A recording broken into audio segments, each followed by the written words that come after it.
저 사람 너무 위험해요.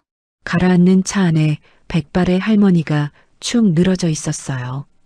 소녀는 외투를 벗어 던지고 얼음장 같은 강물로 뛰어들었습니다. 할머니, 제가 살려드릴게요. 유리창을 깨뜨렸습니다. 피가 흘렀지만 멈추지 않았어요. 할머니를 끌어내 강가로 헤엄쳤습니다. 팔이 천근만근이었지만 놓지 않았어요. 소녀는 강가에 무릎을 꿇고 거칠게 숨을 몰아쉬었어요. 그때였어요. 한방눈이 소리 없이 내리고 있는 저 멀리 다리 위, 한 남자가 이 모습을 지켜보고 있었습니다. 이야기 시작 전에 구독, 좋아요 부탁드립니다. 새벽 4시였습니다. 서울 외곽의 허름한 반지하 자취방에 겨울바람이 창틀 사이로 스며들고 있었어요. 보일러는 며칠 전부터 제대로 작동하지 않았고 방 안 공기는 입김이 보일 만큼 차가웠습니다. 그 작은 방 한쪽에서 콜록콜록 기침 소리가 들려왔습니다. 하윤의 어머니였어요. 올해 52살인 어머니는 몇 년 전부터 폐가 좋지 않아서 찬 공기만 마시면 기침이 멈추질 않았습니다. 어머니는 기침을 참으려고 이불을 입에 대고 있었어요. 딸이 깰까봐 걱정이 되셨던 거죠. 하지만 하윤은 이미 눈을 뜨고 천장을 바라보고 있었습니다. 오늘은 수능이었습니다. 하윤이 3년을 기다려온 날이었어요. 아니, 어쩌면 평생을 기다려온 날이라고 해도 틀린 말이 아니었습니다. 가난한 집안에서 태어나 변변한 학원 한 번 다니지 못했지만 하윤은 포기하지 않았어요. 새벽마다 도서관 문이 열리기 전부터 줄을 섰고 밤이면 가로등 아래에서 단어장을 외웠습니다. 오로지 이 하루를 위해서였죠. 하윤은 조용히 이불을 걷고 일어났습니다. 부엌으로 가니 어머니가 이미 도시락을 싸고 계셨어요. 떨리는 손으로 밥을 담고 김치를 얹고 계란말이를 조심스럽게 넣고 계셨습니다. 엄마, 왜 벌써 일어나셨어요? 하윤이 물었지만 어머니는 대답 대신 미소만 지으셨어요. 그 미소가 너무 애처로워서 하윤은 더 이상 말을 잇지 못했습니다. 오늘은 우리 딸 시험 보는 날이지. 어머니가 나직이 말씀하셨어요. 목소리가 갈라져서 제대로 들리지 않을 정도였습니다. 그러면서도 어머니는 도시락 뚜껑을 꼭 닫으시며 말씀을 이으셨어요. 많이 못해줘서 미안하다, 하윤아. 엄마가 이것밖에 못해주네. 하윤은 고개를 저었습니다. 아니에요, 엄마. 이거면 충분해요. 정말 충분해요. 하윤은 어머니의 손을 꼭 잡았어요. 그 손이 얼마나 거칠어졌는지, 얼마나 차가운지 느껴졌습니다. 평생 식당일, 공장일, 청소일 가리지 않고 일하신 손이었어요. 그 손으로 딸을 키우시고 학비를 대시고 이렇게 새벽부터 도시락까지 싸주시는 거였습니다. 하윤은 그 손을 놓지 못하고 한참을 서 있었어요. 잠시 후 하윤은 방 한쪽 벽을 바라보았습니다. 거기엔 아버지의 영정 사진이 걸려 있었어요. 소방관 제복을 입은 아버지가 환하게 웃고 계셨습니다. 하윤의 아버지는 5년 전에 돌아가셨어요. 아파트 화재 현장에서 사람들을 구하다가 건물이 무너지는 바람에 순직하셨습니다. 하윤이 중학교 1학년 때였죠. 그때부터 어머니와 하윤, 단둘이 살아왔습니다. 하윤은 영정사진 앞에 서서 두 손을 모았어요. 아빠, 오늘 수능이에요. 아빠 딸 꼭 해낼게요. 지켜봐 주세요. 그리고 서랍에서 낡은 손목시계를 꺼냈습니다. 아버지의 유품이었어요. 아버지가 소방관으로 임용되던 날 어머니가 몇 달 동안 푼돈을 모아서 선물하신 시계였습니다. 비싼 건 아니었지만 어머니는 시계 뒷면에 아버지의 이니셜 JSH를 새겨 넣으셨어요. 정승혁. 아버지의 이름이었죠. 아버지는 그 시계를 손목에서 뺀 적이 없었습니다. 화재 현장에서도 훈련을 받을 때도 밥을 먹을 때도 항상 차고 계셨어요. 그러다 5년 전 그날 무너진 건물 잔해 속에서 아버지와 함께 수습된 유품이 바로 이 시계였습니다. 가죽 밴드는 닳고 닳아서 색이 바랬고 유리에는 잔 흠집이 가득했어요. 하지만 하윤에게는 세상에서 가장 소중한 물건이었습니다. 아버지가 남기고 간 유일한 것이었으니까요. 하윤은 그 시계를 손목에 채우며 중얼거렸어요. 아빠, 오늘은 꼭 해낼게요. 그때 창밖으로 눈이 내리기 시작했습니다. 처음엔 가볍게 흩날리더니 금세 한방눈으로 바뀌었어요. 순식간에 골목길이 하얗게 덮였습니다. 하윤은 텔레비전을 켜봤어요. 화면에는 빨간 글씨로 전국 대설특보라는 자막이 떠 있었습니다. 아나운서가 긴급하게 말하고 있었어요. 오늘 새벽부터 수도권 전역에 기록적인 폭설이 내리고 있습니다. 현재 지하철 일부 구간이 지연 운행 중이며 버스 노선 상당수가 운행을 중단했습니다.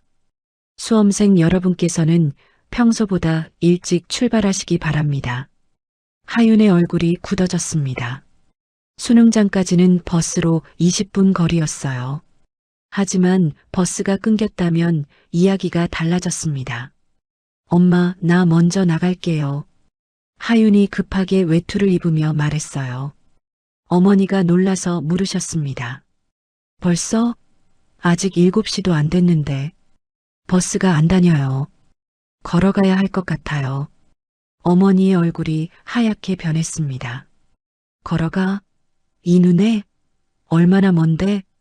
50분쯤이요. 괜찮아요, 엄마. 일찍 출발하면 돼요. 하윤은 애써 밝게 웃어 보였어요. 하지만 속으로는 걱정이 되었습니다. 이 폭설에 50분을 걸어서 제 시간에 도착할 수 있을까? 미끄러지기라도 하면 어쩌나. 온갖 걱정이 머릿속을 스쳐 지나갔습니다. 어머니가 급하게 목도리를 가져오셨어요. 이거라도 하고 가. 감기 걸리면 안 돼. 그리고 도시락을 하윤의 손에 꼭 쥐어주셨습니다. 꼭 먹어야 해. 알았지? 하윤은 고개를 끄덕였어요. 그리고 현관문을 열었습니다. 차가운 바람이 얼굴을 때렸어요. 눈은 점점 더 거세게 내리고 있었습니다. 골목길로 나서자 무릎까지 눈이 쌓여 있었어요. 한 발 한 발 내딛기가 쉽지 않았습니다. 운동화 사이로 눈이 스며들어 발이 금세 젖었어요. 그때 옆집 아주머니가 눈을 치우다가 하윤을 보셨습니다. 어머, 하윤이 아니니? 오늘 시험이지? 조심해서 가, 응? 하윤은 고개를 숙여 인사했어요. 네, 감사합니다, 아주머니. 아주머니가 안타까운 표정으로 말씀하셨습니다. 아이고, 이 눈에 어떻게 가려고 그러니? 버스도 안 다닌다던데. 걸어갈 거예요. 괜찮아요. 아주머니가 고개를 끄덕이시며 말씀하셨어요. 그래, 조심해서 가. 우리 하윤이 꼭 붙어야 해. 하윤은 다시 한번 인사하고 발걸음을 재촉했습니다. 큰 길로 나오니 여기저기서 사람들이 눈을 치우고 있었어요. 빗자루로 쓸고 삽으로 퍼내고 난리가 아니었습니다. 택시를 잡으려는 사람들이 손을 흔들고 있었지만 택시는 좀처럼 오지 않았어요. 하윤은 묵묵히 걸었습니다. 그러다 맞은편에서 승용차 한 대가 천천히 지나가는 걸 보았어요. 차 안에는 아버지로 보이는 남자와 교복을 입은 학생이 타고 있었습니다. 아버지가 운전하면서 뭔가를 말하고 있었고 학생은 고개를 끄덕이고 있었어요. 따뜻해 보였습니다. 하윤은 잠시 멈춰서서 그 모습을 바라보았어요. 부러웠습니다. 아버지가 있다는 게, 차를 타고 시험장에 갈 수 있다는 게 부러웠어요. 하지만 그 감정을 오래 품고 있을 시간이 없었습니다. 하윤은 고개를 숙이고 다시 걸음을 옮겼어요. 괜찮아. 이 길을 걸어가면 늦지 않아. 나는 할 수 있어. 하윤은 스스로에게 말했습니다. 손목에 찬 아버지의 시계를 한번 쓰다듬으며 마음을 다잡았어요. 얼마나 걸었을까요? 다리가 시리고 손끝이 얼얼해질 무렵이었습니다. 저 앞에 큰 다리가 보였어요.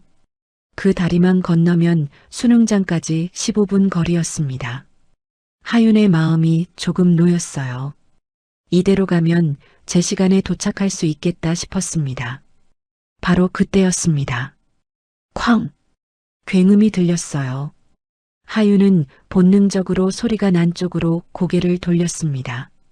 다리 위쪽에서 무언가가 부딪히는 소리, 그리고 비명 같은 것이 들려왔어요. 사람들이 웅성거리기 시작했습니다. 차가 빠졌어. 차가 강에 빠졌다고. 누군가가 소리쳤어요. 하윤의 심장이 쿵 내려앉았습니다. 발이 저절로 움직이기 시작했어요. 수능장 반대 방향이었지만 몸이 먼저 다리 쪽을 향해 뛰고 있었습니다. 무슨 일이 일어난 건지 확인해야 했어요. 아니, 확인하고 싶었습니다.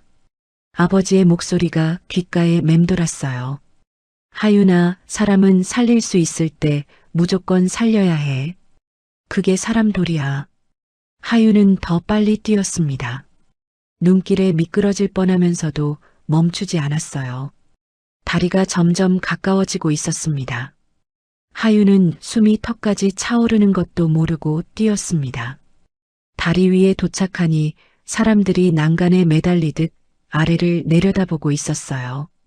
얼굴마다 공포와 당혹감이 가득했습니다. 저기 봐요. 차가 거꾸로 빠졌어요. 누군가가 손가락으로 강물을 가리켰습니다. 하윤도 난간 사이로 고개를 내밀어 아래를 보았어요. 검은색 승용차 한 대가 다리 아래 강물에 반쯤 잠겨 있었습니다. 차 앞부분이 물속에 처박혀 있었고 뒷바퀴만 허공에 떠 있는 상태였어요. 눈보라 때문에 다리 위에서 미끄러져 추락한 것 같았습니다. 사람이 있어요. 차 안에 사람이 있다고요. 중년 여성 한 분이 다급하게 소리쳤어요. 목소리가 떨리고 있었습니다. 하윤은 눈을 크게 뜨고 차를 자세히 보았어요. 운전석 유리창 너머로 희끗한 머리카락이 보였습니다. 움직임이 있는 것 같기도 하고 없는 것 같기도 했어요. 흐린 유리창 때문에 정확히 알 수가 없었습니다. 119에 신고했어요? 하윤이 주변 사람들에게 물었어요. 했어요. 방금 전화했는데 지금 신고가 폭주한대요. 대설 때문에 사고가 많아서 시간이 걸린다고. 젊은 남자가 휴대폰을 들고 대답했습니다. 그의 얼굴에도 초조함이 가득했어요. 하윤은 다시 강물을 내려다보았습니다. 차가 조금씩 앞으로 기울어지고 있었어요. 물이 점점 더 차오르는 것 같았습니다. 저 차 점점 가라앉고 있어요. 누군가가 비명처럼 외쳤어요. 사람들 사이에 술렁임이 퍼졌습니다. 하지만 아무도 움직이지 않았어요. 모두 난간에 서서 발만 동동 구르고 있었습니다. 하윤의 마음이 급해졌어요. 구조대가 올 때까지 기다릴 수 있을까? 저 안에 있는 사람은 그때까지 버틸 수 있을까? 물은 얼음처럼 차가울 텐데 저체온증에 걸리면 몇 분도 버티지 못할 거였습니다. 누가 좀 내려가 봐요. 사람이 죽겠어요. 아까 그 중년 여성이 또 소리쳤어요. 하지만 대답하는 사람이 없었습니다. 그때 옆에 서 있던 젊은 남자가 하윤을 말렸어요. 학생, 혹시 내려가려고 하는 거 아니죠? 절대 안 돼요. 저 물 얼마나 찬지 알아요? 들어가면 학생도 위험해요. 하윤은 대답하지 못했습니다. 머릿속이 복잡했어요. 수능? 지금 가면 아직 늦지 않았습니다. 시험 시작까지 1시간 반 정도 남았어요. 여기서 구조대를 기다리다 가도 될 것 같았습니다. 하지만 저 차 안에 있는 사람은요? 하윤의 눈앞에 5년 전 그날이 떠올랐습니다. 아버지가 화재 현장으로 출동하시던 날이었어요. 새벽에 호출을 받고 급하게 나가시면서 하윤의 머리를 한번 쓰다듬어 주셨습니다. 아빠, 위험하지 않아요? 위험하지. 근데 하윤아, 사람은 살릴 수 있을 때 무조건 살려야 해. 그게 사람 도리야. 아빠는 그러려고 소방관이 된 거야. 그게 아버지의 마지막 말씀이었습니다. 아버지는 그날 돌아오지 못하셨어요. 하윤의 눈가가 뜨거워졌습니다. 구조대가 곧 와요. 학생, 괜히 나서다 다치면 어떡해요. 젊은 남자가 다시 말했어요. 그의 말이 맞았습니다. 상식적으로 생각하면 기다리는 게 옳았어요. 하지만 하윤의 발은 이미 움직이고 있었습니다. 저 사람, 저 아니면 죽어요. 하윤은 낮게 중얼거렸어요. 그리고 손에 들고 있던 도시락을 난간 옆 바닥에 내려놓았습니다. 어머니가 새벽부터 정성껏 싸주신 도시락이었어요. 잠깐 망설였지만 지금은 어쩔 수 없었습니다. 외투도 벗었어요. 물에 들어가면 무거워질 게 뻔했으니까요. 차가운 바람이 얇은 교복 사이로 파고들었습니다. 학생, 정말 들어가려고? 안 돼. 주변 사람들이 웅성거렸어요. 누군가는 하윤의 팔을 잡으려고 했습니다. 애가 진짜 뛰어든다. 학생, 그러다 얼어 죽어. 아주머니 한 분이 소리쳤어요. 하지만 하윤은 멈추지 않았습니다. 난간을 넘기 전 하윤은 손목에 찬 아버지의 시계를 한번 내려다보았어요. 낡은 가죽 밴드, 흠집 가득한 유리. 그 안에서 초침이 묵묵히 움직이고 있었습니다. 아빠, 나도 사람 도리를 해야겠어요. 하윤은 속으로 말했습니다. 그리고 난간을 넘었어요. 강둑으로 내려가는 길은 가파르고 미끄러웠습니다. 눈이 쌓인 비탈길을 한 발 한 발 조심스럽게 내려갔어요. 중간에 발이 미끄러져서 넘어질 뻔했지만 겨우 중심을 잡았습니다. 강가에 도착하니 물 냄새가 코를 찔렀어요. 겨울 강물 특유의 차갑고 비린 냄새였습니다. 차는 강가에서 5미터쯤 떨어진 곳에 있었습니다. 아까보다 더 많이 가라앉아 있었어요. 이제는 앞유리까지 물이 차오른 상태였습니다. 하윤은 더 이상 망설이지 않았어요. 첫 발을 물에 담그는 순간 심장이 멎는 것 같았습니다. 얼음물이었어요. 뼈까지 시린 냉기가 온몸을 감쌌습니다. 이를 악물고 한 발 더 나아갔어요. 물이 무릎까지, 허리까지, 가슴까지 차올랐습니다. 숨이 제대로 쉬어지지 않았어요. 몸이 마비되는 것 같았습니다. 하지만 하윤은 멈추지 않았어요. 두 팔로 물을 헤치며 차를 향해 나아갔습니다. 드디어 차에 도착했어요. 운전석 유리창 안을 들여다보니 백발의 노인 한 분이 고개를 떨군 채 축 늘어져 있었습니다. 할머니였어요. 이르는 넘어 보이는 노파였습니다. 얼굴이 창백하고 눈은 감겨 있었어요. 하윤이 유리창을 두드렸어요. 하지만 움직임이 없었습니다.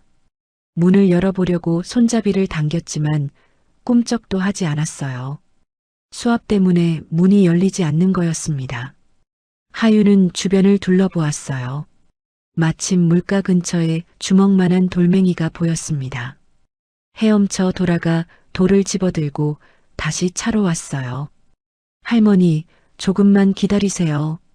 하윤은 있는 힘껏 돌로 유리창을 내리쳤습니다.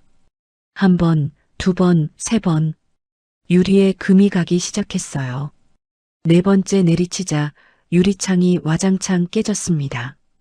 유리 파편이 하윤의 손등을 그었어요.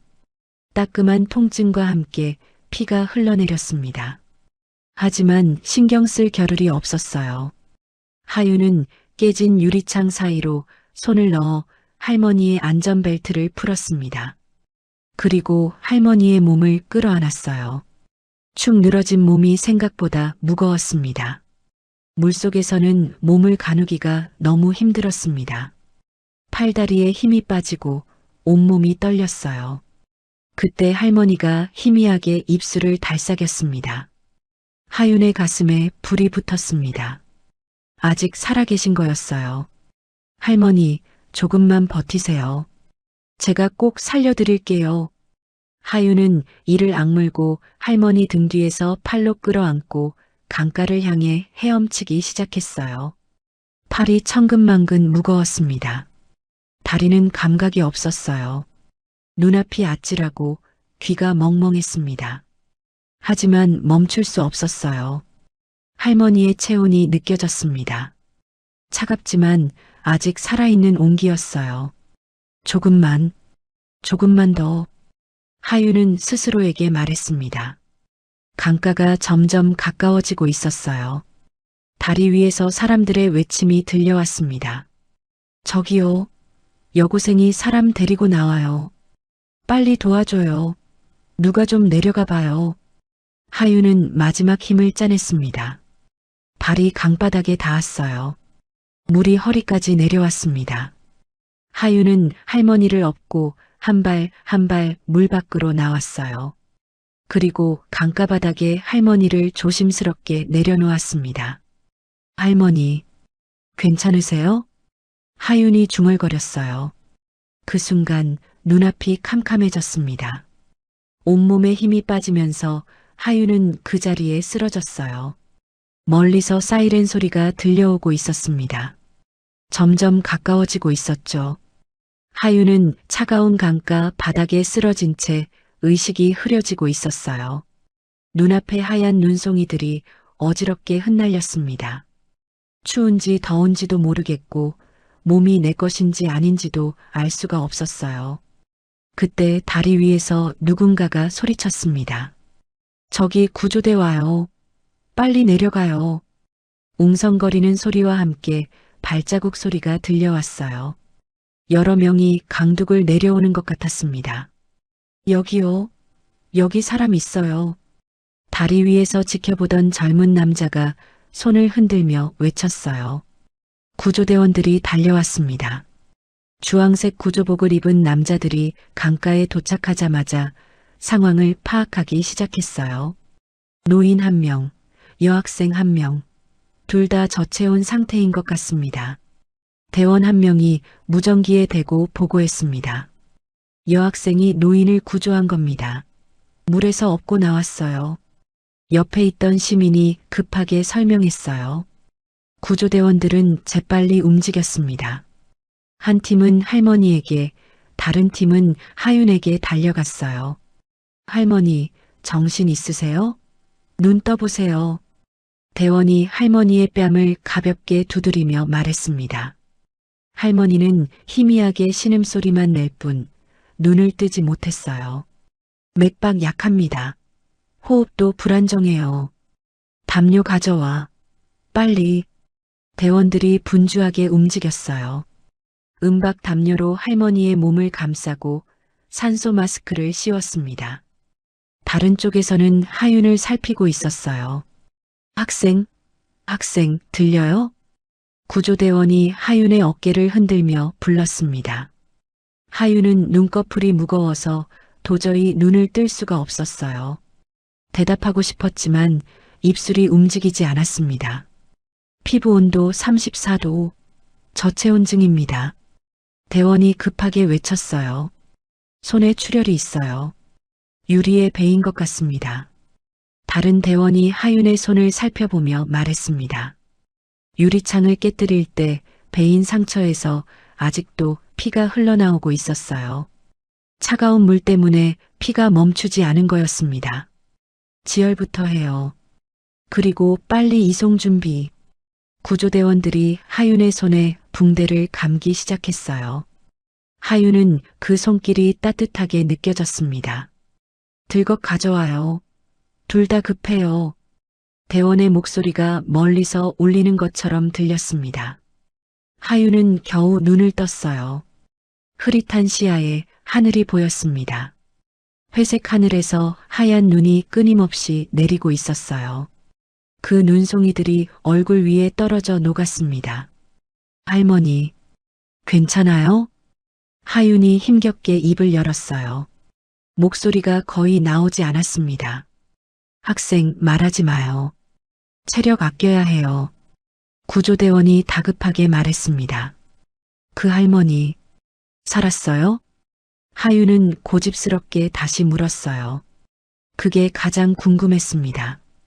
자기가 구한 할머니가 괜찮은지, 살아있는지 알고 싶었어요. 구조대원이 잠시 하윤을 내려다보더니 고개를 끄덕였습니다. 응, 살았어. 학생이 살린 거야. 대단해. 그 말을 듣는 순간 하윤의 눈에서 눈물이 흘러내렸어요. 안도의 눈물이었습니다. 살았구나. 그 할머니가 살았구나. 하윤은 그 생각만 했어요. 아빠, 나 잘했죠? 하윤은 속으로 중얼거렸습니다. 손목에 찬 아버지의 시계가 아직도 차갑게 느껴졌어요. 들것 2개가 도착했습니다. 구조대원들이 할머니를 먼저 들것에 실었어요. 그리고 하윤도 조심스럽게 들어 올려 들것에 눕혔습니다. 여학생 상태 어때요? 새로 도착한 구급대원이 물었어요. 저체온의 손 외상이요. 의식은 있는데 불안정합니다. 노인 쪽은요? 더 위험해요. 저체온, 의식 거의 없습니다. 구급대원들이 빠르게 정보를 주고받았어요. 강둑을 올라가는 동안 하윤은 하늘을 바라보았습니다. 들것이 흔들릴 때마다 눈앞이 아찔했어요. 그래도 눈을 감지 않으려고 애썼습니다. 눈을 감으면 그대로 잠들어 버릴 것 같았거든요. 다리 위에 도착하니 사람들이 빙 둘러서 있었어요. 모두 걱정스러운 얼굴로 하윤과 할머니를 바라보고 있었습니다. 저 학생이 구한 거야? 수험생이래요. 오늘 수능이잖아요. 세상에, 시험도 못 보고 사람들의 수군거림이 들려왔어요. 하윤은 그 말에 가슴이 철렁했습니다. 수능? 그제야 생각났어요. 오늘이 수능이었습니다. 지금 몇 시지? 시험은 시작했을까? 하윤은 고개를 돌려 손목시계를 보려고 했지만 목이 움직이지 않았어요. 학생, 움직이면 안 돼요. 구급대원이 하윤의 어깨를 누르며 말했습니다. 응급차 2대가 대기하고 있었어요. 할머니가 먼저 한 대에 실렸고 하윤도 다른 응급차에 실렸습니다. 응급차 안은 따뜻했어요. 처음으로 몸이 녹는 것 같은 느낌이 들었습니다. 하지만 동시에 온몸이 바늘로 찌르는 것처럼 아프기 시작했어요.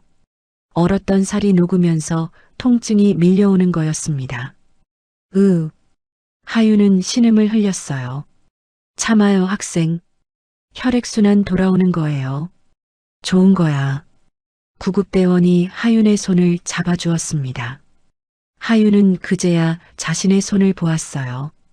하얀 붕대가 감겨 있었고 붕대 사이로 핏자국이 비쳤습니다. 아까 유리창을 깨뜨릴 때 베인 상처였어요. 통증이 느껴지기 시작했습니다. 학생, 혹시 수험생이에요? 구급대원이 조심스럽게 물었습니다. 하윤의 교복을 보고 눈치챈 것 같았어요. 하윤은 힘겹게 고개를 끄덕였습니다. 구급대원의 얼굴에 안타까움이 스쳤어요. 대단한 학생이네요. 구급대원은 그 말밖에 하지 못했습니다. 무슨 말을 더 할 수 있겠어요. 1년을 준비한 수능을 포기하고 낯선 노인을 구한 학생에게 뭐라고 위로할 수 있겠습니까? 응급차가 출발했습니다. 사이렌이 울리고 차가 흔들리기 시작했어요. 하윤은 천장을 바라보며 눈을 깜빡였습니다. 눈물이 흘러내렸어요. 추워서 나오는 눈물인지 서러워서 나오는 눈물인지 알 수 없었습니다. 엄마. 하윤은 작게 중얼거렸어요. 어머니 생각이 났습니다. 새벽부터 일어나서 도시락을 싸주시던 어머니, 목도리를 건네주시며 감기 걸리지 말라고 하시던 어머니, 지금쯤 집에서 얼마나 걱정하고 계실까요? 시험 잘 보라고 그렇게 말씀하셨는데. 하윤의 입술이 떨렸어요. 구급대원이 하윤의 이마를 부드럽게 쓸어주었습니다. 괜찮아요, 학생. 지금은 일단 병원부터 가자. 응급차가 빠르게 달렸습니다. 하윤은 눈을 감았어요. 피로와 추위가 한꺼번에 밀려왔습니다. 의식이 점점 흐려지는 게 느껴졌어요. 마지막으로 떠오른 건 아버지의 얼굴이었습니다. 소방관 제복을 입고 환하게 웃고 계시던 아버지. 그 아버지가 말씀하시는 것 같았어요. 잘했어, 하윤아. 아빠 딸 잘했어. 하윤은 희미하게 미소 지었습니다. 그리고 의식을 잃었어요. 응급차가 병원을 향해 달리고 있었습니다. 사이렌 소리가 귀를 찢을 듯 울렸고 차는 눈 덮인 도로를 미끄러지듯 질주했어요. 운전석에서는 무전 소리가 끊임없이 들려왔습니다. 응급 환자 2명 이송 중입니다. 익수 환자 1명, 저체온 환자 1명. 도착 예정 시간 10분입니다. 구급대원이 무전기에 대고 보고했어요. 하윤은 들것 위에 누운 채 의식이 오락가락하고 있었습니다. 눈을 뜨면 응급차 천장이 보였고 눈을 감으면 아버지의 얼굴이 어른거렸어요. 꿈인지 현실인지 분간이 되지 않았습니다. 학생, 눈 떠봐요. 자면 안 돼요. 구급대원이 하윤의 뺨을 가볍게 두드리며 말했습니다. 하윤은 힘겹게 눈꺼풀을 들어 올렸어요. 구급대원의 얼굴이 흐릿하게 보였습니다. 30대 초반쯤 되어 보이는 남자였어요. 눈가에 걱정이 가득했습니다. 할머니, 괜찮아요? 하윤이 또 물었어요. 아까도 물었지만 다시 확인하고 싶었습니다. 응, 앞차에서 같이 가고 있어. 학생이 빨리 구해서 다행이야. 구급대원이 고개를 끄덕이며 대답했습니다. 하윤은 그 말에 조금 안심이 되었어요. 하지만 곧 다른 생각이 머릿속을 스쳤습니다. 지금 몇 시예요? 구급대원이 손목시계를 확인했어요. 9시 10분쯤 됐어요. 9시 10분. 하윤의 가슴이 철렁 내려앉았습니다. 수능 시험은 8시 40분에 시작이었어요. 이미 30분이 지난 거였습니다. 아무리 지금 당장 시험장에 가더라도 이미 늦은 거였어요. 시험. 하윤의 입술이 떨렸습니다. 눈물이 볼을 타고 흘러내렸어요. 3년을 준비했습니다.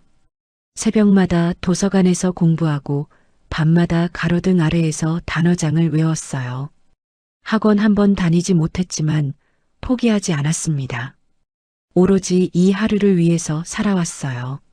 그런데 그 시험을 놓친 거였습니다. 구급대원은 하윤의 눈물을 보고 아무 말도 하지 못했어요. 위로의 말이 떠오르지 않았습니다. 학생, 훌륭한 일을 한 거야. 구급대원이 한참 만에 입을 열었어요. 미안한 얘기지만 시험은 내년에 다시 볼 수 있어. 근데 사람 목숨은 한 번뿐이잖아. 학생이 오늘 한 사람을 살린 거야. 하윤은 대답하지 못했습니다. 머리로는 알았어요. 자기가 잘한 일이라는 걸요. 하지만 마음 한구석이 무너지는 것 같았습니다. 어머니 생각이 났어요. 엄마가 이 소식을 들으면 얼마나 놀라실까요? 얼마나 마음 아파하실까요? 엄마, 미안해요. 하윤은 속으로 중얼거렸습니다. 그때 구급대원이 하윤의 손목을 보았어요. 낡은 가죽 시계가 차가운 물에 젖어 있었습니다. 그 시계 물에 들어갔는데 괜찮아? 구급대원이 걱정스럽게 물었습니다. 하윤은 힘겹게 고개를 들어 손목을 보았어요. 아버지의 시계였습니다. 물에 젖어서 가죽 밴드가 축 늘어져 있었어요. 하지만 초침은 아직도 움직이고 있었습니다. 아버지가 그랬듯이 묵묵히 시간을 가리키고 있었어요. 괜찮아요. 아버지 시계예요. 하윤이 희미하게 대답했습니다. 구급대원은 더 이상 묻지 않았어요. 그 시계가 얼마나 소중한 건지 짐작이 갔습니다. 응급차가 급하게 방향을 틀었어요. 하윤의 몸이 옆으로 쏠렸습니다. 통증이 느껴졌지만 신음을 삼켰어요. 거의 다 왔어요. 조금만 참아요. 구급대원이 하윤의 어깨를 토닥였습니다. 잠시 후 응급차가 멈췄어요. 문이 열리자 차가운 공기가 밀려 들어왔습니다. 밖에서 사람들의 목소리가 들렸어요. 익수 환자 먼저요. 의식 불명입니다. 저체온 환자도 빨리요. 여학생이에요. 응급실 입구는 분주했습니다. 의료진들이 바쁘게 움직이고 있었어요. 하얀 가운을 입은 사람들이 여기저기서 뛰어다녔습니다. 하윤의 들것이 응급실 안으로 들어갔어요. 천장에 형광등 불빛이 눈부셨습니다. 눈을 제대로 뜰 수가 없었어요. 환자 정보요? 누군가가 물었습니다. 여학생, 추정 나이 18. 저체온증의 손 외상. 노인을 구조하다가 부상당했습니다. 구급대원이 빠르게 설명했어요. 수험생인 것 같습니다. 교복 입고 있었어요. 구급대원이 덧붙였습니다. 그 말에 의료진의 표정이 미묘하게 변했어요. 오늘이 수능인데 간호사 한 명이 안타까운 목소리로 중얼거렸습니다. 하윤은 그 말을 들으며 눈을 감았어요.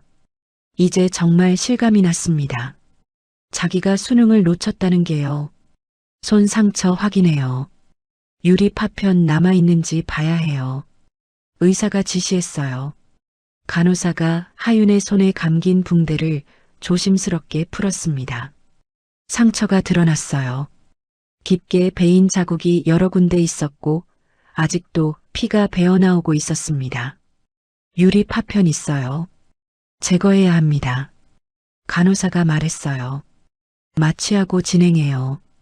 의사가 고개를 끄덕였습니다. 하윤은 그 말을 듣다가 갑자기 생각이 났어요. 도시락. 네, 도시락. 다리 위에 놓고 왔어요. 엄마가 싸준 건데. 하윤의 목소리가 떨렸습니다. 이상하게 그 생각이 자꾸 났어요. 어머니가 새벽부터 정성껏 싸주신 도시락. 그걸 다리 위에 두고 온 거였습니다. 눈 속에서 그대로 버려졌겠죠. 간호사가 하윤의 손을 꼭 잡아주었어요. 괜찮아요. 어머니가 이해하실 거야. 학생이 사람을 살렸잖아요. 하윤은 그 말에 눈물을 흘렸습니다. 참으려고 했지만 참을 수가 없었어요. 서러움이 한꺼번에 밀려왔습니다. 울어도 돼요. 울고 싶으면 울어요. 간호사가 부드럽게 말했습니다. 하윤은 소리 없이 울었어요. 어깨가 들썩였지만 소리는 나지 않았습니다. 지난 3년간의 노력, 어머니의 희생, 아버지의 빈자리, 그 모든 것이 한꺼번에 가슴을 눌렀습니다. 그때 옆 침대에서 소란이 일었어요. 노인 환자 의식 돌아왔습니다. 누군가가 외쳤어요. 하윤은 고개를 돌렸습니다. 커튼 너머로 흰 머리카락이 보였어요. 아까 그 할머니였습니다. 할머니, 깨어났어요? 하윤이 물었어요. 간호사가 고개를 끄덕였습니다. 응, 의식이 돌아왔대. 학생 덕분이야. 하윤은 그 말에 안도의 한숨을 내쉬었어요. 다행이었습니다. 정말 다행이었어요. 적어도 그 할머니는 살았으니까요. 하윤은 천장을 바라보며 눈을 감았습니다. 피로가 온몸을 짓눌렀어요. 눈꺼풀이 무거워서 도저히 뜨고 있을 수가 없었습니다. 학생, 잠깐 자도 돼요. 이제 괜찮아. 간호사의 목소리가 멀리서 들리는 것 같았어요.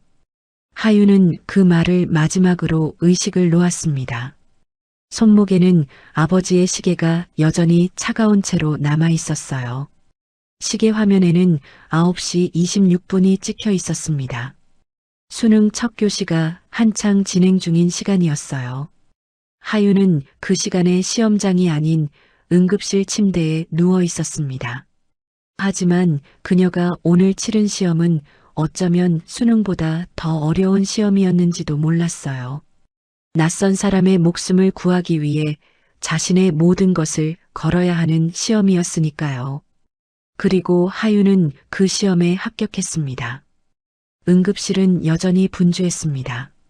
수능날 폭설이 겹치면서 사고가 여기저기서 터졌어요.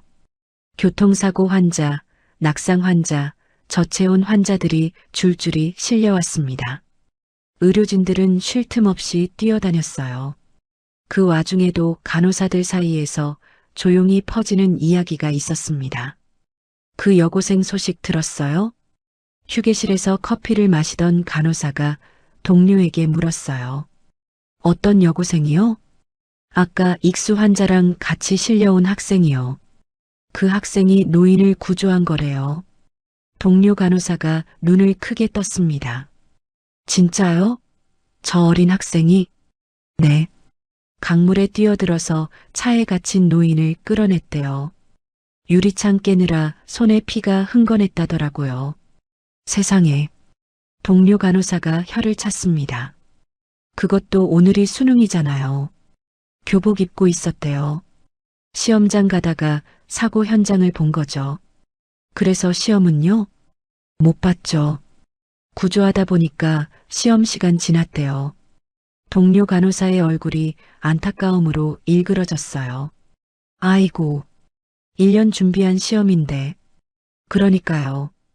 근데 그 학생 구급차에서도 자기 걱정은 안 하고 계속 할머니 걱정만 했대요. 할머니 괜찮냐고 살았냐고 계속 물었다더라고요. 정말 대단한 애네요. 간호사들은 고개를 절레절레 흔들었습니다. 요즘 세상에 그런 아이가 있다니 믿기지 않았어요. 그 이야기는 금세 응급실 전체로 퍼졌습니다. 그 여고생 어디 있어요? 3번 침대요. 지금 자고 있을 거예요. 손 치료는 끝났대요? 네. 유리 파편 빼고 봉합했대요. 저체온도 회복 중이고요.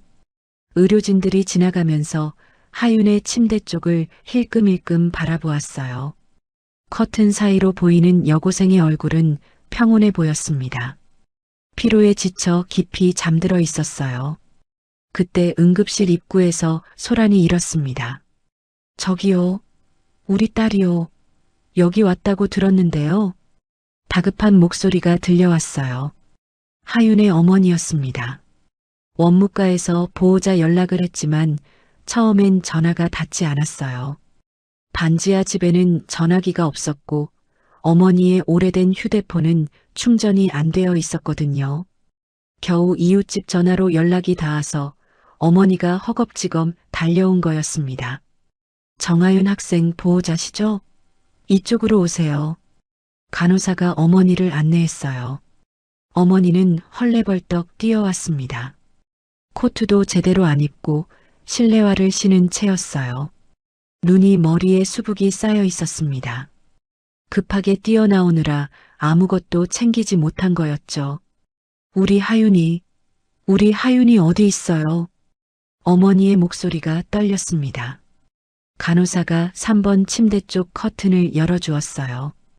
어머니는 침대에 누워있는 하윤을 보자마자 무릎이 풀렸습니다. 하윤아. 어머니가 침대 곁으로 달려갔어요. 떨리는 손으로 하윤의 얼굴을 만졌습니다. 차갑고 창백한 얼굴이었어요. 한쪽 손에는 붕대가 감겨 있었고 팔에는 링거가 꽂혀 있었습니다. 우리 하윤이 왜 이래? 대체 무슨 일이야? 어머니가 눈물을 흘렸어요. 간호사가 조심스럽게 다가왔습니다. 어머니, 학생은 괜찮아요. 저체온이었는데 지금은 많이 회복됐어요. 손 상처도 봉합 잘 됐고요. 손 상처요? 왜 손에 상처가? 어머니가 하윤의 손을 보았어요.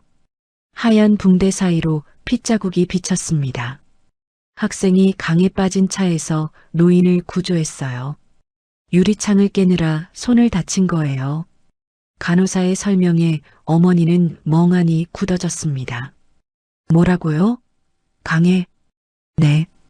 오늘 아침에 다리에서 차가 추락했는데 학생이 물에 뛰어들어서 안에 갇힌 노인을 끌어냈어요. 어머니는 말을 잇지 못했어요. 믿기지 않았습니다. 자기 딸이 강물에 뛰어들었다고요? 시험, 수능은요? 어머니가 떨리는 목소리로 물었습니다. 간호사는 잠시 입술을 깨물었어요. 뭐라고 말해야 할지 망설이는 표정이었습니다. 구조하느라 시험 시간을 놓쳤어요. 그 말에 어머니의 눈에서 눈물이 쏟아졌습니다. 우리 하윤이 3년을 준비했는데 어머니는 하윤의 손을 꼭 잡고 통곡했어요. 하윤이 얼마나 열심히 공부했는지 어머니가 제일 잘 알았습니다. 새벽마다 도서관에 갔고 밤마다 책상 앞에 앉았어요. 학원 한 번 다니지 못하면서도 포기하지 않았습니다. 그런데 그 시험을 놓친 거였어요. 그래도 어머니, 학생이 사람을 살렸어요. 간호사가 조심스럽게 말했습니다. 그 노인분, 학생이 아니었으면 돌아가셨을 거예요. 물이 얼마나 찬데 거기 뛰어든다는 게 쉬운 일이 아니에요. 어머니는 대답하지 못했어요. 울음이 터져서 말이 나오지 않았습니다. 한참을 울던 어머니가 하윤의 손목을 보았어요. 거기엔 낡은 가죽 시계가 차가운 채로 감겨 있었습니다. 남편의 시계였어요. 물에 젖어서 가죽 밴드가 축 늘어져 있었지만 초침은 아직도 움직이고 있었습니다.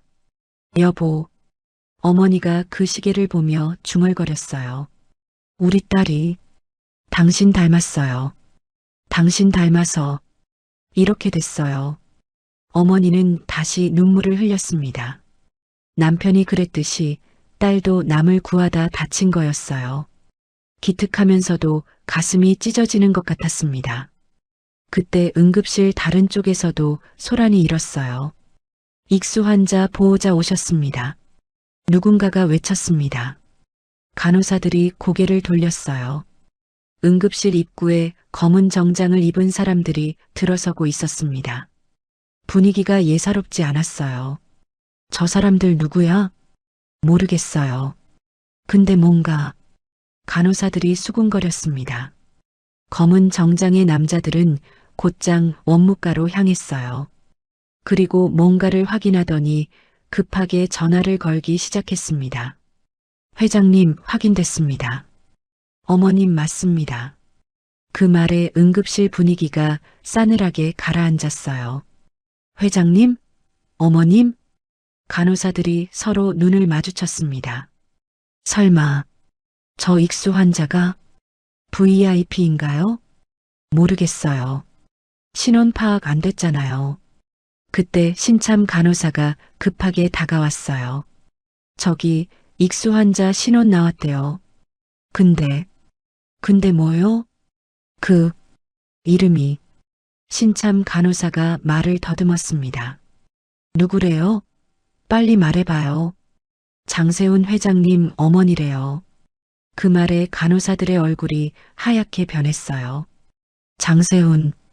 그 이름을 모르는 사람은 없었습니다. 전국에서 손꼽히는 대기업 회장이었어요. 재계 순위 10위 안에 드는 사람이었습니다. 그 여고생이 장 회장님 어머니를 구한 거야? 세상에. 간호사들이 웅성거렸습니다. 응급실 입구 쪽이 더 분주해졌어요. 경호원으로 보이는 사람들이 주변을 통제하기 시작했고 원무과 직원들이 분주하게 움직였습니다. VIP 병실 준비하래요. 병원장님 호출됐대요. 직원들이 바쁘게 뛰어다녔습니다. 하윤의 어머니는 그 소란을 모른 채 딸 곁에 앉아 있었어요. 하윤의 손을 꼭 잡고 눈물을 닦으며 딸의 얼굴을 바라보고 있었습니다. 그 여고생이 구한 노인이 누구인지, 그게 앞으로 어떤 일을 가져올지 어머니는 아직 알지 못했습니다. 운명의 톱니바퀴가 조용히 돌아가기 시작하고 있었어요. 병원 안이 술렁이기 시작했습니다. 응급실 입구에는 검은 정장을 입은 사람들이 줄지어 서 있었어요. 경호원들이었습니다. 그들은 무전기를 들고 주변을 살피며 출입구를 통제했어요. 잠깐만요. 여기 왜 못 들어가요? 죄송합니다. 잠시 출입이 통제됩니다. 일반 환자 보호자들이 항의했지만 경호원들은 단호했습니다. 병원 직원들도 당황했어요. 이런 일은 처음이었습니다. 대체 얼마나 대단한 분이 오셨기에 병원 전체가 이렇게 뒤집힌 걸까요? 원무과에서는 급하게 전화가 오가고 있었습니다. 네, 확인됐습니다. 익수 환자가 장세훈 회장님 모친 맞습니다. 병원장님, 지금 오시는 중이래요. VIP 병실 준비하래요. 최상층으로요. 직원들이 분주하게 움직였어요. 잠시 후 병원 현관에 검은색 대형 승용차가 멈춰 섰습니다. 뒷문이 열리더니 회색 코트를 입은 남자가 내렸어요. 50대 후반으로 보이는 남자였습니다. 머리카락에 희끗희끗 흰머리가 섞여 있었지만 눈빛은 날카롭고 강렬했어요. 장세훈 회장이었습니다. 그의 뒤로 비서와 경호원들이 따라붙었어요. 회장은 빠른 걸음으로 병원 안으로 들어섰습니다. 얼굴에 초조함이 가득했어요. 어머니 어디 계십니까? 회장이 물었습니다. 응급실입니다, 회장님. 지금 상태는 안정되셨습니다. 비서가 대답했어요. 회장은 대답도 듣지 않고 응급실 쪽으로 빠르게 걸어갔습니다. 경호원들이 양옆에서 길을 열었어요. 병원 직원들이 고개를 숙이며 비켜섰습니다. 응급실에 도착하자 병원장이 급히 뛰어왔어요. 하얀 가운을 입은 50대 남자였습니다. 이마에 땀이 송골송골 맺혀 있었어요. 회장님 오셨습니까? 어머님께서는 지금 안정 상태이십니다. 병원장이 허리를 굽히며 말했습니다. 상태가 어떠셨습니까? 회장의 목소리가 떨렸어요. 아무리 제게의 거물이라도 어머니 앞에서는 아들일 뿐이었습니다. 익수로 인한 저체온과 일시적 의식 저하가 있었습니다. 다행히 빠르게 구조되어서 생명에는 지장 없습니다. 의식도 돌아오셨고요. 병원장의 설명에 회장의 얼굴에서 조금 긴장이 풀렸어요. 빠르게 구조됐다고요? 회장이 되물었습니다. 네. 현장에서 한 시민이 물에 뛰어들어 어머님을 구조했습니다. 그분이 아니었으면 큰일 날 뻔했습니다. 회장의 눈빛이 날카로워졌어요. 누굽니까? 병원장이 잠시 뜸을 들이더니 대답했습니다. 여고생입니다. 여고생이요? 회장이 의아한 표정을 지었어요. 네. 18살 여학생입니다. 수능 보러 가던 길이었다고 합니다. 회장은 말을 잃었어요. 수능 보러 가던 학생이 왜 강물에 뛰어들었단 말입니까? 그 학생이 유리창을 깨고 어머님을 끌어냈습니다. 그러다 손에 부상을 입었고 저체온으로 같이 실려왔습니다. 병원장의 설명이 이어졌어요. 시험은요? 그 학생 시험은요? 회장이 물었습니다. 병원장이 고개를 저었어요. 구조하느라 시험 시간을 놓쳤습니다. 그 말에 회장의 표정이 굳어졌습니다.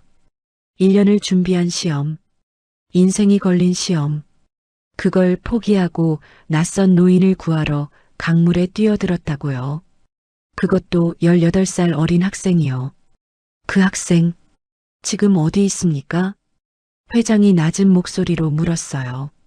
응급실 3번 침대입니다. 지금 보호자가 와 계십니다. 회장은 고개를 끄덕이더니 비서에게 말했습니다. 그 학생에 대해 알아봐. 이름, 주소, 가족관계, 전부 다. 알겠습니다, 회장님. 비서가 고개를 숙이고 물러갔어요. 회장은 먼저 어머니 병실로 향했습니다. VIP 병실로 옮겨진 어머니는 침대에 누워 산소 마스크를 쓰고 계셨어요. 얼굴이 창백했지만 눈을 뜨고 계셨습니다. 어머니, 회장이 침대 곁에 무릎을 꿇었어요. 그의 눈가가 붉어졌습니다. 세훈아, 어머니가 힘없이 불렀어요. 목소리가 갈라졌습니다. 괜찮으세요? 어디 아프신 데는 없으세요? 회장이 어머니의 손을 꼭 잡으며 물었습니다. 괜찮다.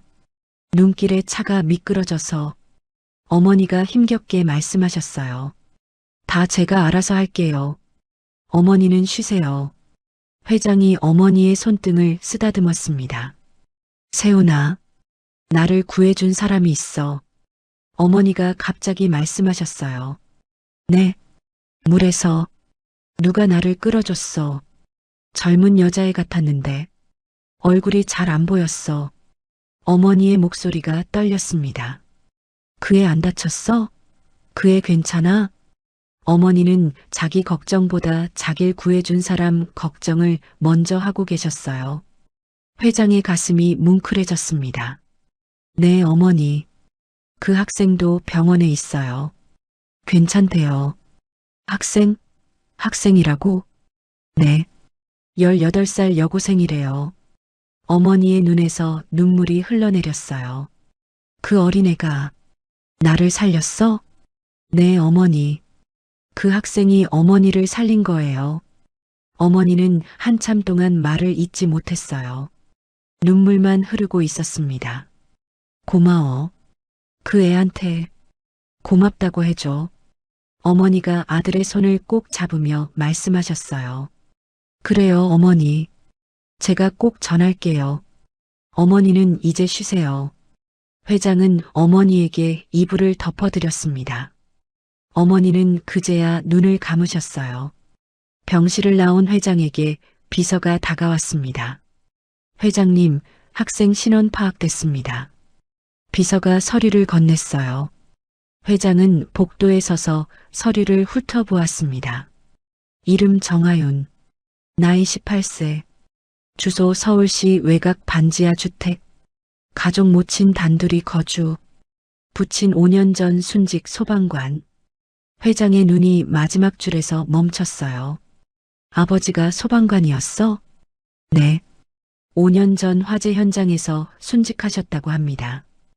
회장은 잠시 생각에 잠겼어요.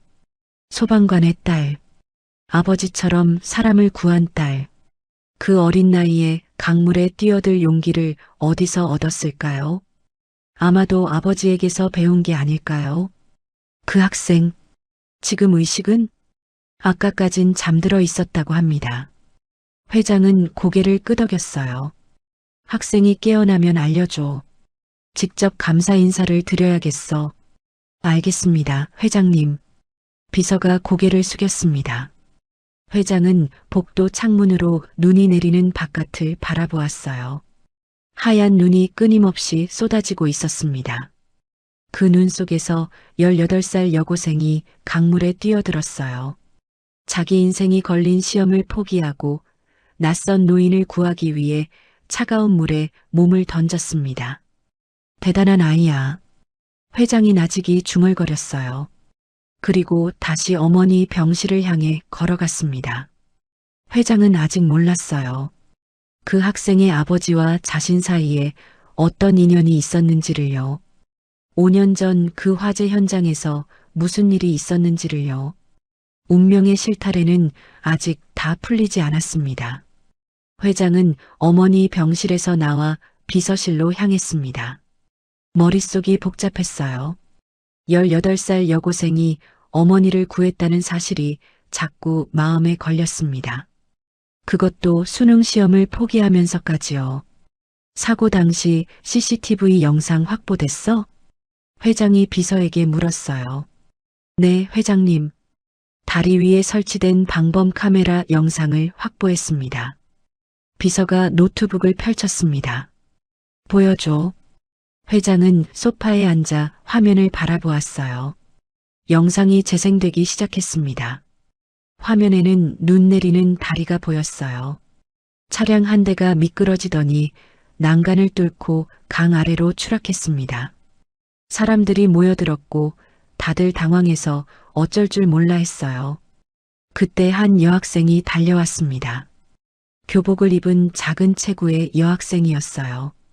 그 학생은 잠시 망설이더니 외투를 벗었습니다. 그리고 난간을 넘어 강둑으로 내려갔어요. 회장은 숨을 죽이고 화면을 지켜보았습니다. 여학생은 강물에 뛰어들었어요. 차가운 물을 헤치며 차량에 다가갔습니다. 유리창을 깨뜨리고 안에 있던 노인을 끌어냈어요.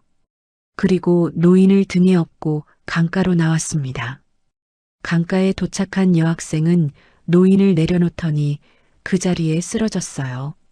구조대가 도착해서 둘을 들것에 실었습니다.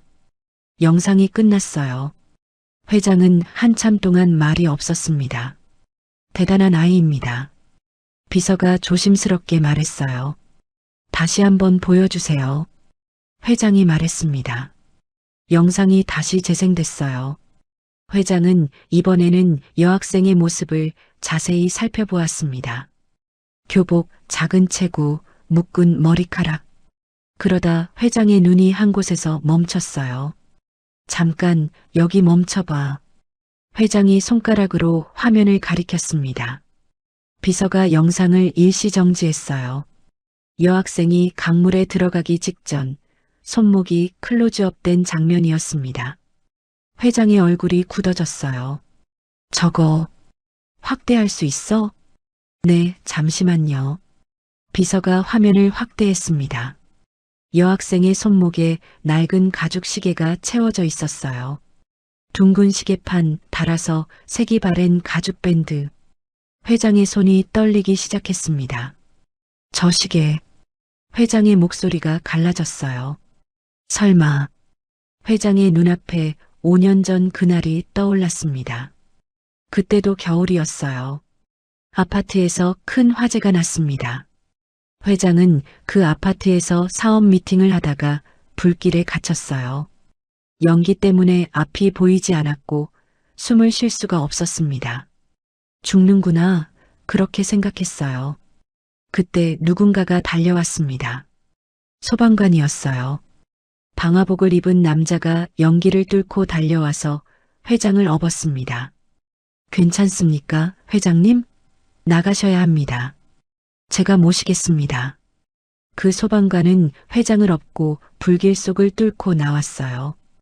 회장은 의식이 흐릿한 상태였지만 한 가지가 눈에 들어왔습니다. 그 소방관의 손목에 찬 시계였어요.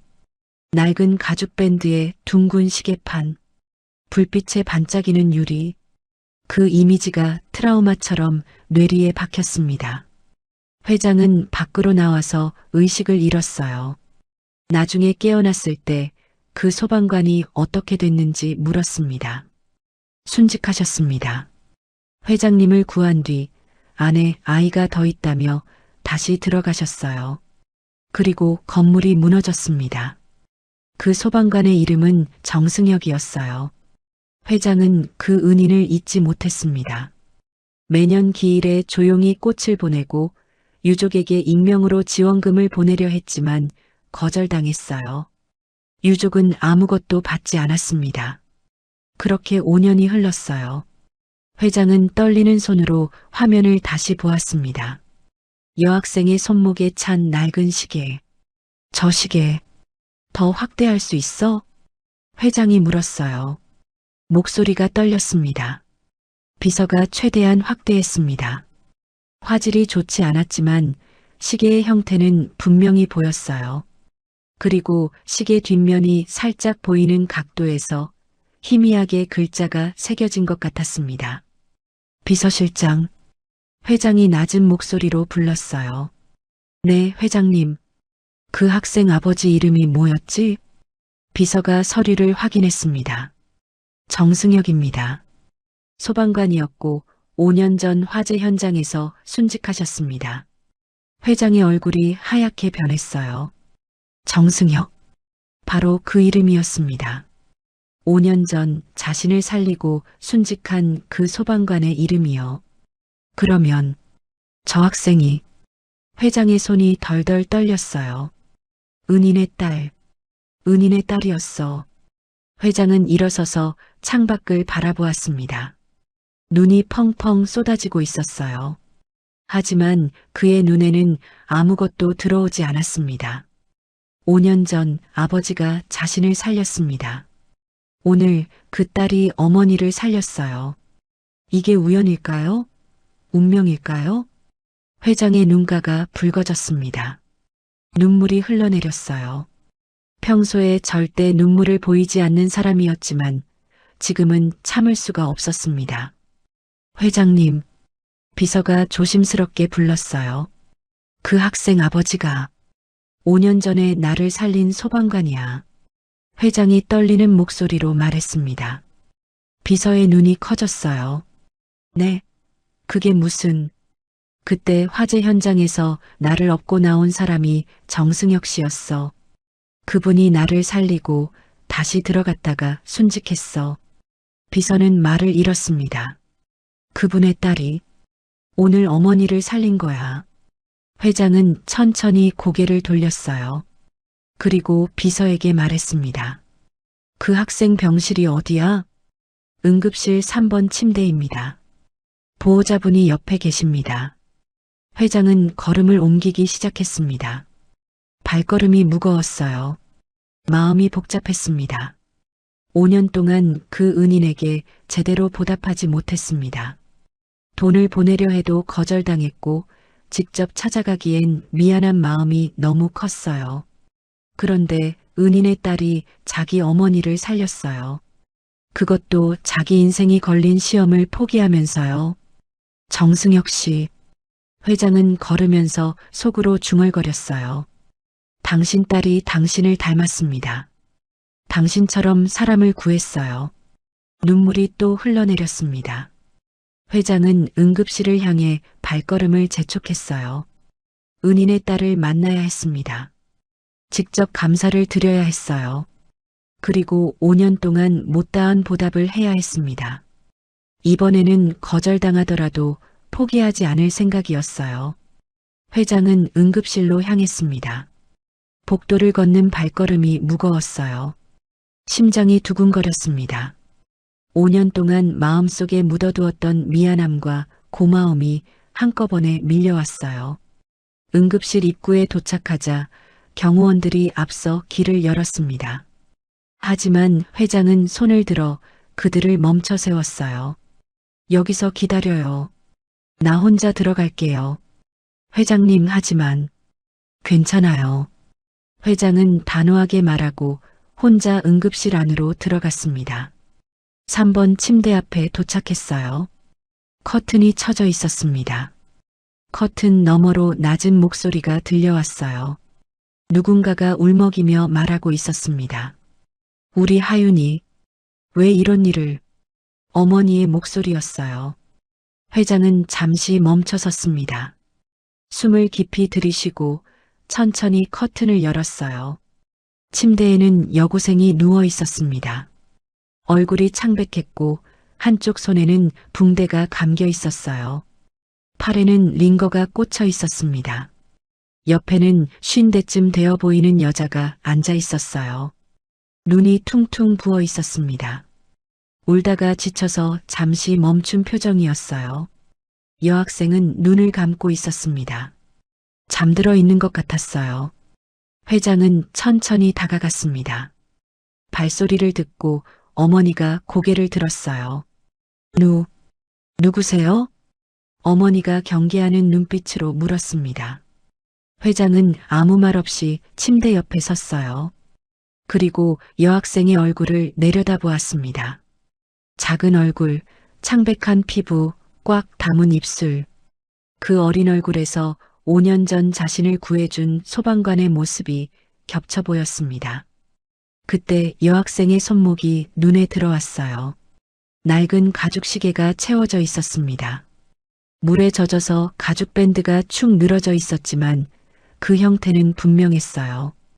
5년 전 자신을 업고 불길을 뚫고 나오던 그 소방관의 손목에 있던 바로 그 시계였습니다. 회장의 눈에서 눈물이 흘러내렸어요. 왜 여기? 그때 침대에 누워있던 하윤이 눈을 떴습니다. 천장이 먼저 보였어요. 그리고 고개를 돌리니 낯선 남자가 서 있었습니다. 50대 후반으로 보이는 남자였어요. 회색 코트를 입고 있었고 눈가가 붉었습니다. 울고 있는 것 같았어요. 누구세요? 하윤이 힘없이 물었습니다. 회장은 대답하지 못했어요. 목이 막혀서 말이 나오지 않았습니다. 저기 누구신데 여기를. 어머니가 당황해서 말했지만 회장은 듣지 못하는 것 같았어요. 그리고 다음 순간 믿을 수 없는 일이 일어났습니다. 회장이 무릎을 꿇었어요. 차가운 병원 바닥에 무릎을 꿇고 고개를 숙였습니다. 재계의 거물이 수천 명의 직원을 거느린 대기업 총수가 18살 여고생 앞에 무릎을 꿇은 거였어요. 뭐 하시는 거예요? 어머니가 놀라서 소리쳤습니다. 어르신, 일어나세요. 왜 이러세요? 하윤도 놀라서 일어나려고 했어요. 하지만 몸에 힘이 없어서 일어나지 못했습니다. 회장은 고개를 들어 하윤을 바라보았어요. 눈물이 볼을 타고 흘러내리고 있었습니다. 학생, 회장의 목소리가 떨렸어요. 당신 아버지가 5년 전에 나를 살렸습니다. 하윤의 눈이 커졌어요. 네, 5년 전 아파트 화재가 있었어요. 나는 그 불길에 갇혀서 죽을 뻔했습니다. 그때 당신 아버지가 나를 업고 나와주셨어요. 하윤은 말을 잃었습니다. 어머니도 입을 벌린 채 굳어 있었어요. 당신 아버지는 나를 살리고 안에 아이가 더 있다며 다시 들어가셨습니다. 그리고 건물이 무너졌어요. 회장의 목소리가 갈라졌습니다. 그날 이후로 나는 단 하루도 그분을 잊은 적이 없어요. 내 목숨을 살려준 은인을 잊을 수가 없었어요. 하윤의 눈에서 눈물이 흘러내렸습니다. 아버지가 누구를 구하다가 돌아가셨는지 알지 못했어요. 그냥 화재 현장에서 사람을 구하다 순직했다는 말만 들었습니다.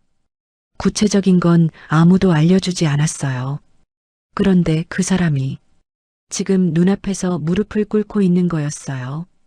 그리고 오늘 회장이 말을 이었습니다. 당신이 내 어머니를 살렸습니다. 회장의 눈에서 다시 눈물이 쏟아졌어요. 아버지가 나를 살리고 딸이 내 어머니를 살렸어요. 이게 어떻게 된 일입니까?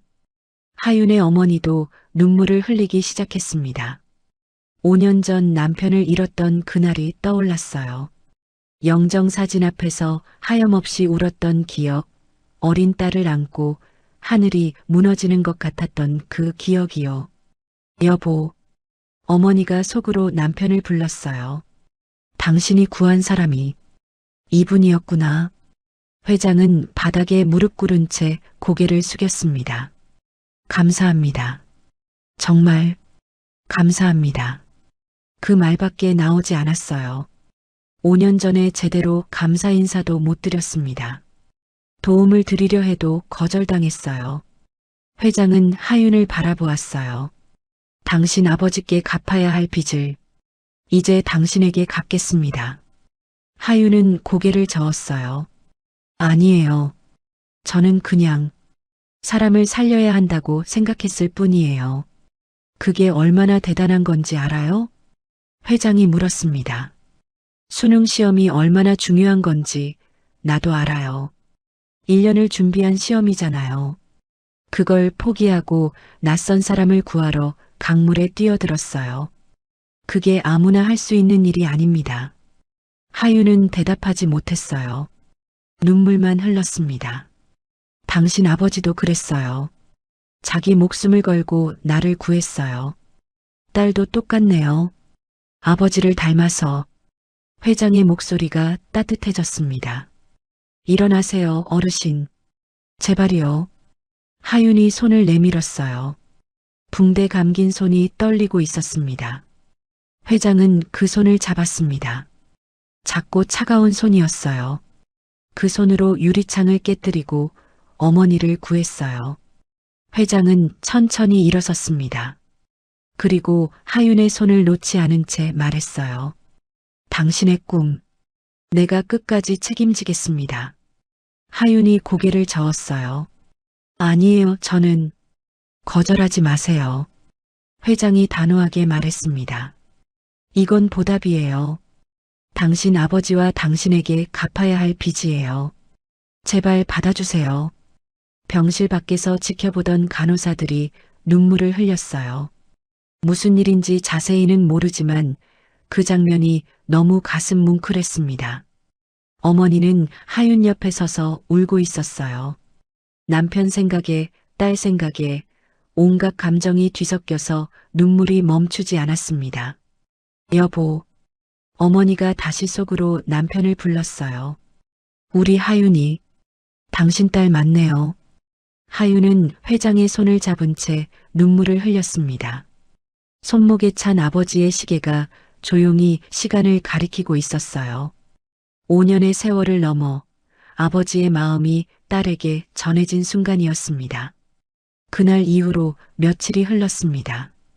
하윤은 병원에서 치료를 받으며 회복 중이었어요. 저체온증은 나았지만 손에 난 상처가 깊어서 좀 더 치료가 필요했습니다. 의사는 다행히 힘줄에는 손상이 없다며 시간이 지나면 완전히 나을 거라고 했어요. 회장은 하윤과 어머니를 VIP 병실로 옮겨주었습니다. 처음에 어머니는 펄쩍 뛰며 거절했어요. 아니에요. 저희는 그런 데서 못 있어요. 부담스러워요. 부담 가지실 것 없습니다. 제 은인 가족분들이신데 당연히 해드려야 할 일이에요. 회장이 정중하게 말했지만 어머니는 계속 손사래를 쳤어요. 정말 괜찮아요. 저희는 그냥 일반 병실에서. 그때 하윤이 어머니의 손을 잡았어요. 엄마, 일단 받아요. 이분들도 감사 인사하고 싶으신 거예요.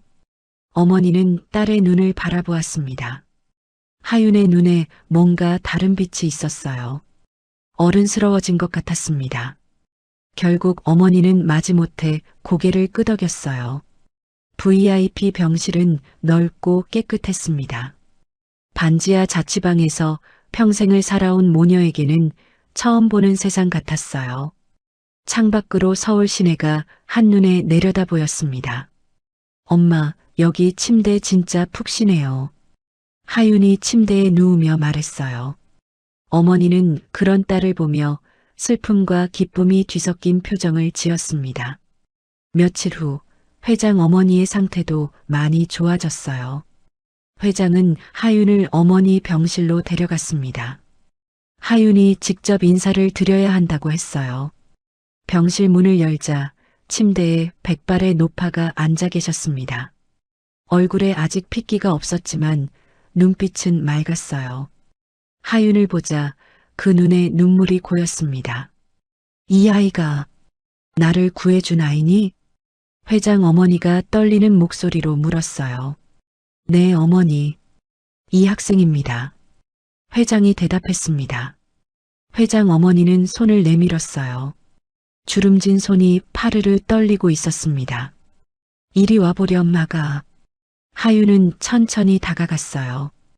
회장 어머니가 하윤의 손을 꼭 잡았습니다. 고맙구나. 정말 고맙구나. 회장 어머니의 눈에서 눈물이 흘러내렸어요. 할머니, 울지 마세요. 저는 당연한 일을 했을 뿐이에요. 하윤이 조심스럽게 말했습니다. 당연한 일이 어디 있니? 그 차가운 물에 뛰어들어서 늙은이를 구하다니.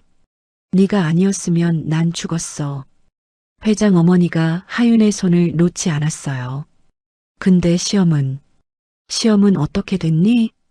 회장 어머니가 걱정스러운 눈으로 물었습니다. 이미 들어서 알고 있었지만 직접 확인하고 싶으셨던 거예요. 보지 못했어요. 하윤이 담담하게 대답했습니다. 회장 어머니의 얼굴이 일그러졌어요. 아이고, 이 늙은 것 때문에 네 시험을. 할머니, 괜찮아요. 시험은 내년에 다시 보면 돼요. 근데 사람 목숨은 한 번뿐이잖아요. 하윤이 웃으며 말했어요. 회장 어머니는 그 말에 더 울음을 터뜨렸습니다. 이렇게 착한 아이가 어쩜 이렇게 착하니? 회장은 그 모습을 지켜보며 마음이 뭉클해졌어요. 그리고 결심을 굳혔습니다. 다음 날 회장은 하윤과 어머니를 따로 불렀습니다. 두 분께 드릴 말씀이 있습니다. 회장이 진지한 표정으로 말했어요. 하윤과 어머니는 긴장된 얼굴로 회장을 바라보았습니다. 하윤 학생의 치료비는 물론이고 앞으로의 재수 비용, 생활비, 모든 것을 제가 지원하겠습니다. 어머니가 펄쩍 뛰었어요. 아니에요. 그건 안 돼요. 저희가 어떻게 그런 걸? 어머니, 회장이 조용히 불렀습니다.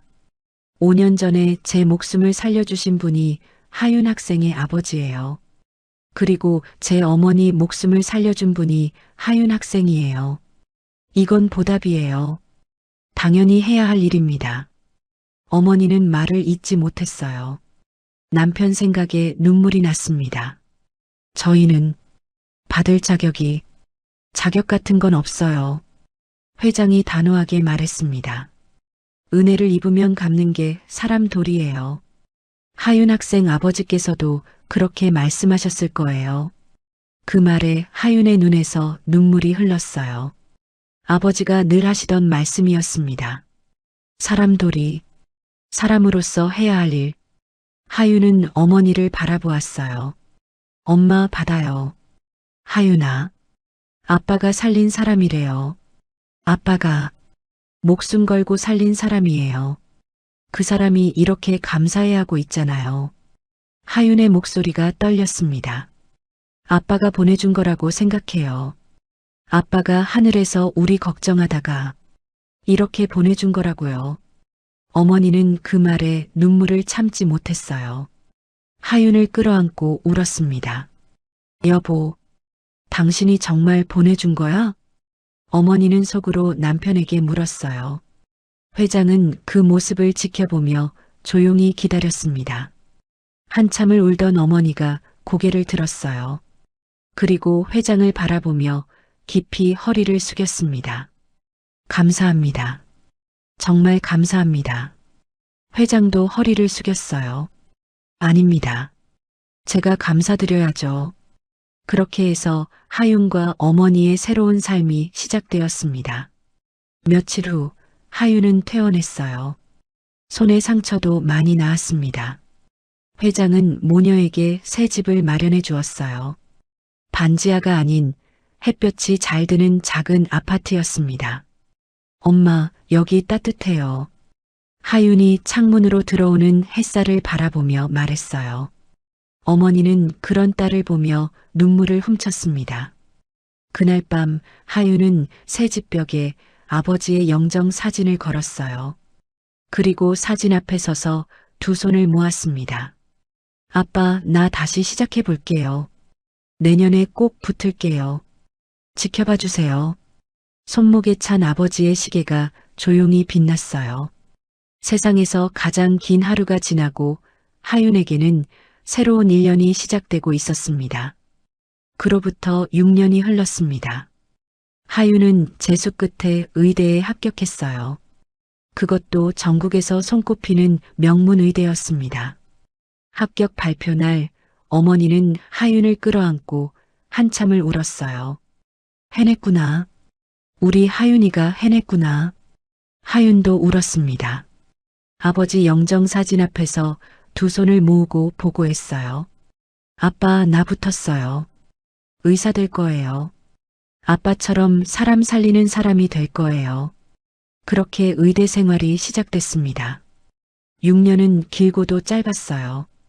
본과 4년, 인턴 1년, 레지던트 1년차까지 밤새 응급실을 지키고 환자들 곁을 떠나지 않았습니다. 힘들 때마다 손목에 찬 아버지의 시계를 바라보았어요. 그러면 다시 힘이 났습니다. 그리고 오늘 하윤은 어엿한 레지던트가 되어 있었습니다. 정하윤 선생, 응급 들어왔어요. 선배 의사의 목소리가 복도에 울려 퍼졌어요. 네, 지금 갑니다. 하윤은 흰 가운을 펄럭이며 응급실로 뛰어갔습니다. 24살이 된 하윤은 더 이상 여린 소녀가 아니었어요. 당당하고 침착한 젊은 의사가 되어 있었습니다. 응급실에는 교통사고 환자가 실려와 있었어요. 50대 남자였습니다. 의식이 없었고 출혈이 심했어요. 활력 징후 확인해요. 하윤이 지시했습니다. 혈압 80에 50, 맥박 120. 간호사가 보고했어요. 수혈 준비하고 외과 호출해요. 하윤은 빠르게 판단하고 움직였습니다. 손이 떨리지 않았어요. 오랜 훈련과 경험이 몸에 배어 있었습니다. 1시간 후 환자는 수술실로 옮겨졌어요. 생명에는 지장이 없을 거라는 진단이 나왔습니다.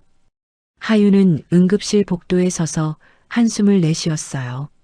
긴장이 풀리면서 피로가 밀려왔습니다. 그때 손목의 시계가 눈에 들어왔어요. 6년 전 그날 이후로 한 번도 손목에서 뺀 적이 없었어요. 가죽 밴드는 2번이나 교체했지만 시계 본체는 그대로였습니다.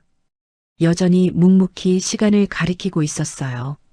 아빠, 오늘도 한 명 살렸어요. 하윤이 속으로 말했습니다. 그때 간호사가 다가왔어요. 정하윤 선생님, 오늘 VIP 정기검진 있으시죠? 아, 맞다. 하윤이 고개를 끄덕였습니다. VIP 정기검진. 장세훈 회장 어머니의 검진이었어요. 6년 전 하윤이 구한 그 할머니였습니다. 할머니는 그 후로 건강하게 지내셨지만 나이가 있으시다 보니 정기적으로 검진을 받고 계셨어요. 그리고 담당 의사로 하윤을 지명하셨습니다. 내 생명의 은인한테 검진받고 싶어? 할머니의 고집이었어요. 하윤은 가운을 정돈하고 VIP 병동으로 향했습니다. 병실 문을 열자 할머니가 침대에 앉아 계셨어요. 여든이 넘으셨지만 눈빛은 여전히 맑았습니다. 하윤을 보자 환하게 웃으셨어요. 우리 하윤이 왔구나. 할머니, 오래 기다리셨어요? 하윤이 웃으며 다가갔어요. 아니야, 금방 왔어. 어머, 우리 하윤이 오늘따라 더 예쁘네. 할머니가 하윤의 손을 잡았습니다. 할머니, 그러지 마세요. 저 의사예요, 의사. 하윤이 웃으며 말했어요. 의사면 어때? 내 눈엔 여전히 어린애야. 그때 물에서 나를 끌어올리던 어린애. 할머니의 눈에 물기가 고였습니다. 그때 네가 아니었으면 난 죽었어. 6년이 지났는데도 그게 잊히지가 않아. 할머니, 울지 마세요. 오늘 검진 받으러 오셨잖아요. 하윤이 할머니의 손을 꼭 잡았어요.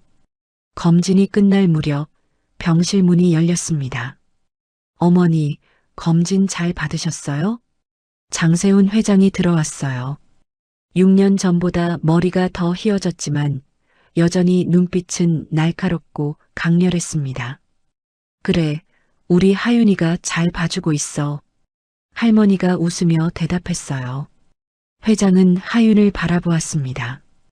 6년 전 응급실 침대에 누워있던 창백한 여고생이 이제 흰 가운을 입은 의사가 되어 있었어요.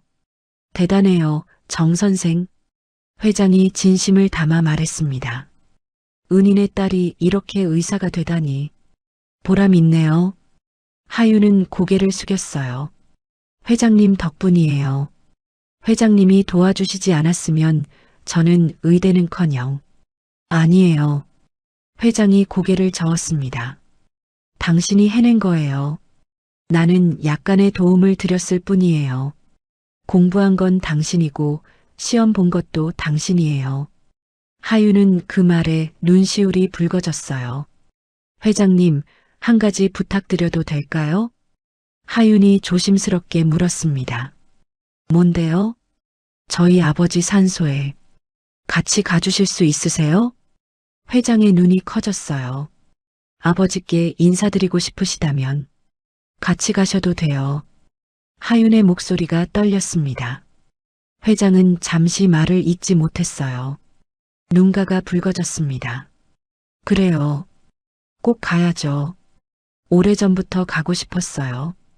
회장이 고개를 끄덕였습니다. 며칠 후 하윤과 어머니 그리고 회장은 함께 아버지의 산소를 찾았습니다. 산 중턱에 자리한 작은 묘였어요. 비석에는 소방관 정승혁이라고 적혀 있었습니다. 하윤은 묘 앞에 꽃을 놓고 두 손을 모았어요. 아빠 왔어요. 오늘은 특별한 분이랑 같이 왔어요. 회장은 묘 앞에 무릎을 꿇었습니다. 그리고 깊이 절을 올렸어요. 정승혁 씨, 오랜만에 뵙습니다. 11년 전 저를 살려주신 분이시죠? 회장의 목소리가 떨렸습니다. 그 은혜를 잊은 적이 없습니다. 그리고 당신 따님이 제 어머니를 또 살려주셨습니다. 회장은 잠시 말을 멈추었어요. 눈물을 삼키느라 목이 막혔습니다. 따님이 이제 의사가 됐습니다. 당신처럼 사람을 살리는 사람이 됐어요. 정말 대단한 딸입니다. 어머니도 울고 있었어요. 하윤도 눈물을 흘렸습니다. 여보, 들었어요? 우리 하윤이가 의사가 됐어요. 어머니가 비석을 쓰다듬으며 말했어요. 당신 닮아서 사람 살리는 사람이 됐어요. 바람이 불었습니다. 마치 아버지가 대답하는 것 같았어요. 하윤은 손목에 찬 시계를 내려다보았습니다. 아버지가 평생 차시던 시계. 어머니가 아버지에게 선물한 시계. 아빠, 나 앞으로도 열심히 할게요. 아빠처럼 사람 살리는 사람이 될게요. 하윤이 속으로 다짐했습니다. 해가 기울고 있었어요. 노을빛이 산을 물들였습니다. 하윤은 환하게 웃었어요. 아빠도 기쁘시죠? 바람이 다시 한번 불었습니다. 따뜻한 바람이었어요. 그날 하윤이 구한 것은 한 사람의 목숨만이 아니었습니다. 그것은 운명의 시작이었고 은혜의 순환이었으며 아버지의 뜻이 딸에게 이어지는 기적 같은 이야기였습니다. 손목의 낡은 시계가 여전히 조용히 시간을 가리키고 있었어요. 세상에서 가장 긴 하루는 끝났지만 하윤의 이야기는 이제 막 시작이었습니다.